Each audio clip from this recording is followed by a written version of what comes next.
ఓం నమః శివాయ శ్రీమాత్రే నమః.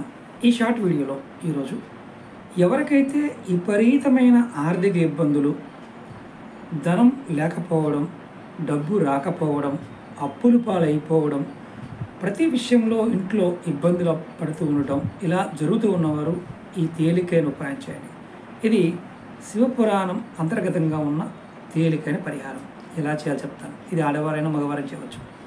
ఈ ఉపాయాన్ని సోమవారం సాయంత్రం వేళ చేయాలి. మీరు కొద్దిగా పంచదార తీసుకోండి, కొద్దిగా బెల్లం కానీ పంచదారకి పర్వాలేదు. దీన్ని తీసుకువెళ్ళి ఎక్కడైనా మారేడు చెట్టు మొదల్లో పెట్టండి కొద్దిగా. తర్వాత ఆవు నేతితో దీపం వెలిగించండి, నమస్కారం చేయండి, మనసులో ఉన్న కోరికలు చెప్పండి. ఇలా మీరు ప్రతి సోమవారం సాయంత్రం చేస్తే దరిద్రం తొలగిపోతుంది, బాధలు పోతాయి, అప్పులు తీరిపోతాయి, లక్ష్మి వచ్చి మీ ఇంట్లో కూర్చుంటుంది. ప్రయత్నం చేయండి, ఫలితం కలుగుతుంది. అలాగే మీకు ఈ వీడియో నచ్చితే లైక్ చేయండి. ఓం నమః శివాయ శ్రీమాత.